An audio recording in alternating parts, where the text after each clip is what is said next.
Je fais cette vidéo pour répondre aux gens qui passent leur vie à critiquer les autres. Matin, midi, soir, ils sont dans la critique et ils ne font que ça. On dirait qu'ils se nourrissent même de la critique.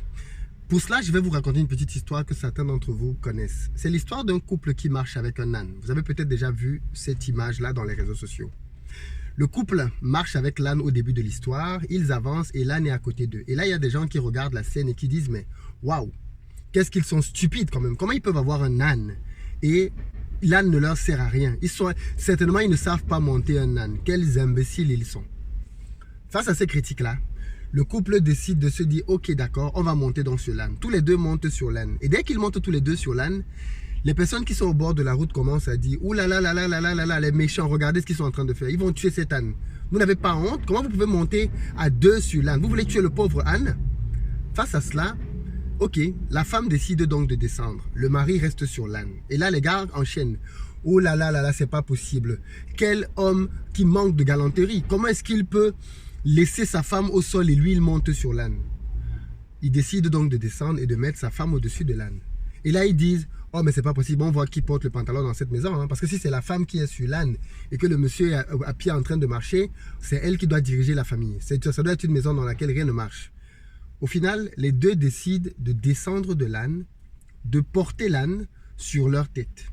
Et là, les gens qui sont au bord de la route disent, mais ça, on n'a jamais vu des gens aussi idiots. Vous décidez de porter l'âne sur votre tête? Mais c'est pas possible.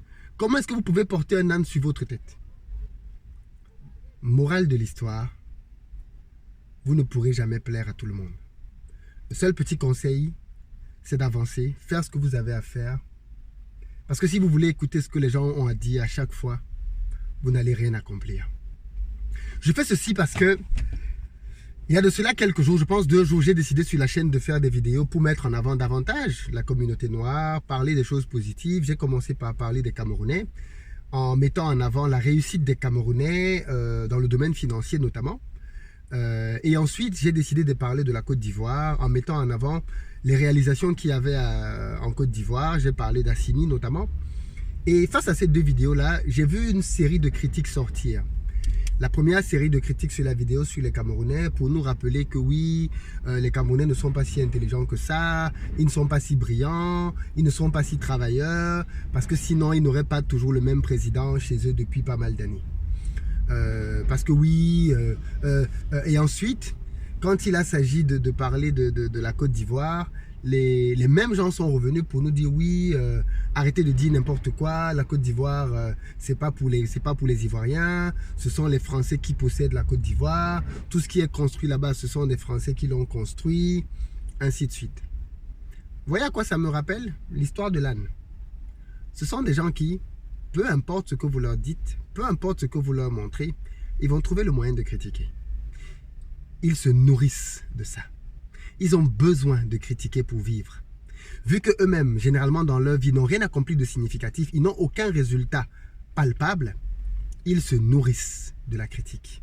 Ils cherchent toujours à dénigrer, toujours à remettre en question.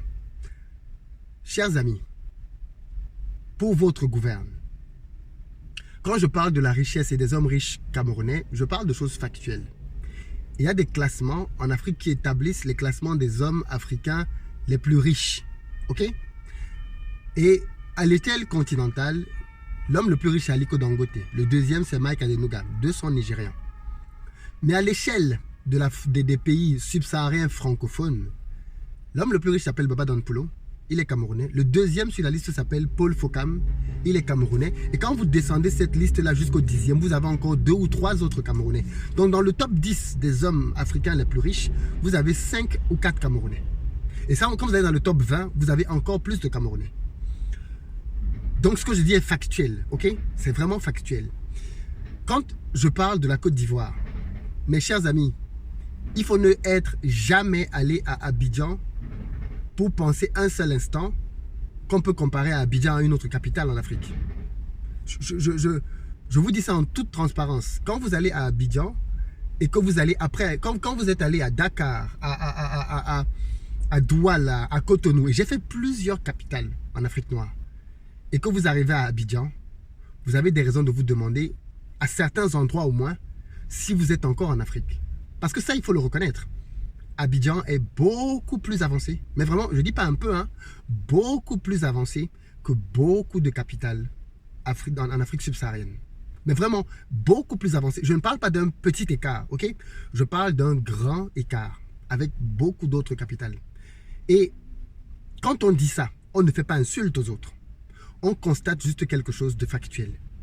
Et ceux qui pensent que toute la richesse qui est en Côte d'Ivoire appartient aux non-ivoiriens, vous vous fourrez le doigt dans l'œil. Là aussi, vous vous trompez éperdument. Alors, est-ce qu'il est vrai qu'il y a beaucoup d'acteurs en Côte d'Ivoire qui font des affaires qui ne sont pas ivoiriens? Oui, bien sûr.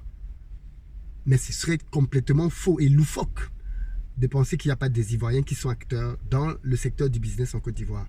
Il y en a beaucoup. Il pourrait y en avoir plus, certainement.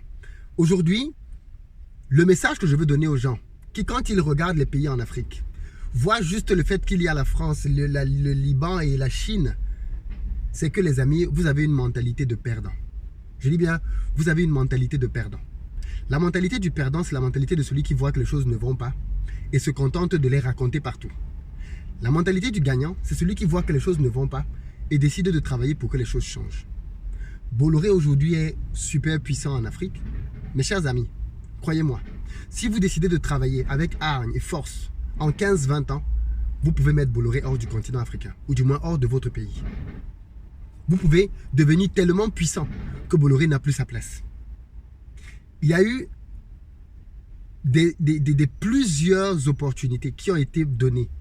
Vous savez, je vais même parler d'un sujet ici qui fâche et qui va vous permettre de voir à quel point certaines choses me révoltent. On nous a beaucoup menti. On nous a beaucoup menti en nous faisant croire que des gens comme Kadi Defosso, Baba Danpulo, Paul Fokam, la famille, comment je les appelle là? Bref, les grandes familles ivoiriennes ou en RDC sont super riches. Non, ces gens ne sont pas super riches. Vous savez, personne ne peut aller au-delà de ses rêves.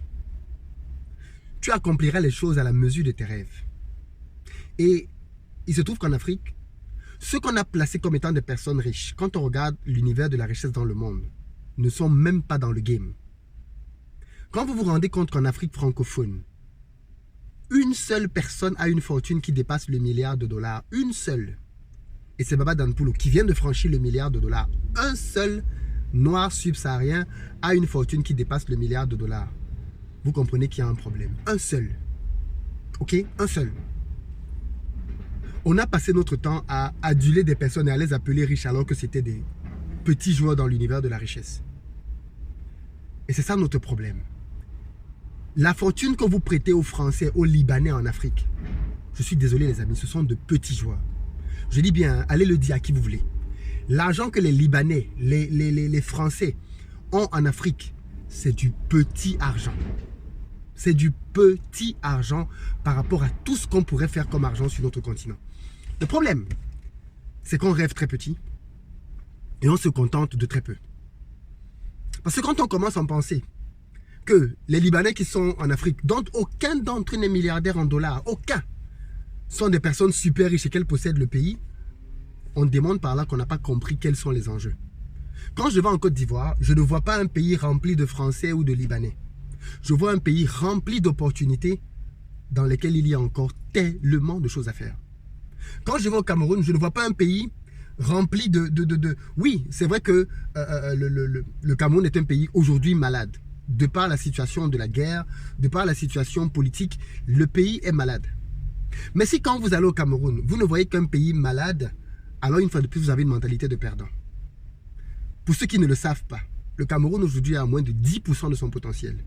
Je dis bien à moins de 10%. Et pourtant, à moins de 10% de son potentiel, il est déjà l'un des pays supposément les plus riches du continent. Quand vous prenez la liste du top 20 des pays en Afrique, je pense que le Cameroun est l'un des 20 premiers pays en termes de richesse en Afrique. Et pourtant, c'est un pays qui est à moins de 10% de son potentiel. Donc, si vous ne voyez que le fait que... Ça veut dire que demain, le Cameroun, et ça va arriver, ça va finir par arriver, là où la gestion va être différente. Et ce jour-là, vous allez voir que le Cameroun va arriver à un niveau juste impensable parce que tout le talent, tout le génie que l'on peut voir va enfin pouvoir se déployer. Moi, quand je vais en Afrique et que je vois différents pays, justement, je vois des pays dans lesquels il y a encore tellement de choses à faire. Tellement de choses à faire. Donc, chère personne qui n'avait rien d'autre à la bouche que les critiques, qui n'avait rien d'autre à la bouche que de voir les choses négativement, vous ne nous servez à rien en fait. Vous ne nous servez à rien du tout. Je vous appelle à l'humilité. Parce qu'en général, quand on a réussi quelque chose dans sa vie, on sait quel est le prix de la réussite. Et quand on connaît le prix de la réussite, on parle avec humilité. On parle avec humilité de ceux qui sont encore en train de nager. Je ne comprends pas les gens qui sont dans un cours d'eau et qui se moquent de ceux qui n'ont pas encore commencé à nager. Mais tu es encore dans le cours d'eau. Tu n'as même pas fini de traverser, que tu te moques déjà des autres. Bref, cette petite vidéo, c'était pour faire un rappel à l'ordre. Pour dire aux uns et aux autres à un moment donné, on en a marre. On en a marre de vos critiques insensées, de vos critiques infondées, de vos critiques irréfléchies, de vos critiques stupides, de critiques dans lesquelles vous ramenez vos propres limites, votre propre bassesse et vous l'étalez au monde entier. À un moment donné, il y en a marre, ok? Je vous appelle à de la maturité, je vous appelle à voir le monde différemment parce qu'au final, les seules personnes à qui vous nuisez, c'est vous-même. Parce que, à force de voir le monde aussi noir, vous vous limitez vous-même. Parce que si vous pensez qu'un Français ou un Libanais, mais attendez, il y a tellement de choses que je ne peux pas partager sur cette chaîne. Peut-être que dans quelques années, dans 5-10 ans, quand on aura franchi certains paliers, vous comprendrez pourquoi est-ce que je vous dis que même des gens comme Bolloré dans plusieurs pays en Afrique, on peut les mettre dehors. On peut les mettre dehors.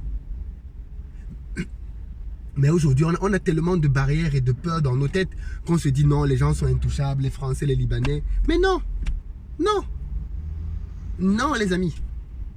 Parlons d'enrichissement. Quand on parle d'enrichissement, je connais beaucoup de gens à Abidjan qui vivent en zone 4, qui sont français, qui sont blancs de peau, qui vivent un train de vie dans lequel ils payent un appartement en loyer à une fortune, ils vivent un train de vie princier, mais dans leur compte en banque, ce sont des passoires. Ce sont des passoires.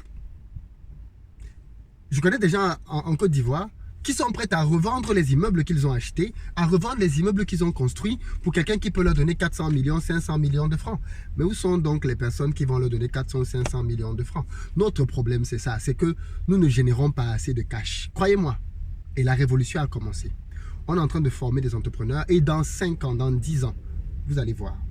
Vous allez voir à quel point nous allons pouvoir récupérer des choses sur le continent parce qu'on sera devenu de plus en plus puissant économiquement. Ce n'est que ce langage-là que le monde des affaires comprend. La pleurniche, les plaintes, les critiques nocives, tout ça, ça n'empêche pas aux gens d'avancer. By the way, pendant que vous êtes en train de dire ça sur les réseaux, de dire les Camerounais ceci, les Ivoiriens cela, chers amis, on va continuer à motiver, on va continuer à parler. La prochaine vidéo va sortir bientôt et on parlera de notre peuple positivement. Mais je sais qu'il y aura toujours des personnes qui viendront nous dire oui mais non, c'est pas vrai de dire que tel est ceci, tel est cela. Qu'est-ce que toi-même tu as accompli dans ta vie? Qu'est-ce que tu as fait dans ta vie de significatif pour venir te permettre d'apporter des critiques sur la fortune des autres personnes? Oui, tel n'est pas le premier, le plus riche, c'est plutôt tel. Tu es le champion pour connaître les classements des personnes riches. Toi, mais on va lister ton nom quand dans le classement. Quand est-ce qu'on va donner ton nom dans les classements? Toi, tu es seulement là pour connaître les classements des autres? Pour savoir que tel n'est pas premier, tel est quatrième, tel est huitième. Ok, toi-même, tu es quantième dans le classement. C'est ça qui est important. Donc, à un moment donné, arrêtons de chercher des noises à la planète tout entière. Retroussons nos manches et travaillons pour que les choses changent. Force aux Camerounais, beaucoup de choses à apprendre de ce peuple-là. Force aux Ivoiriens, force à la Côte d'Ivoire. Très beau pays, plein de potentiel. Il y a encore énormément de choses à faire là-bas. Mais quand on est en Côte d'Ivoire, il faut le reconnaître, ils ont beaucoup avancé. Et les gens qui disent, oui, ce n'est pas les Ivoiriens qui ont construit. Vous êtes malades? Vous avez fumé quoi? Ce sont les Libanais qui étaient les maçons sur les chantiers? C'est qui? Qui a construit? C'était des maçons libanais? C'était des maçons français? C'était des ouvriers d'où qui ont construit?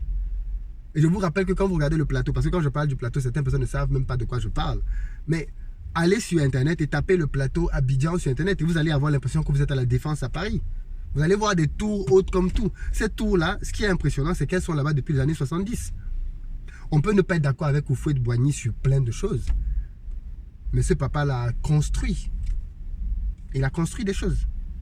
Et aujourd'hui, il est parti. Ce que vous ne comprenez pas avec la construction, les amis, c'est que même si demain la France ou les Libanais partent, ils ne partiront pas avec les constructions. Les constructions restent.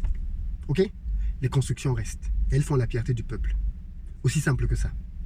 Donc les amis, Revoyons notre continent positivement.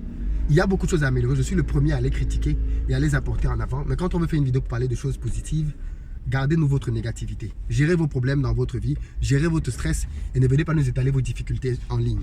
Allez, à très bientôt.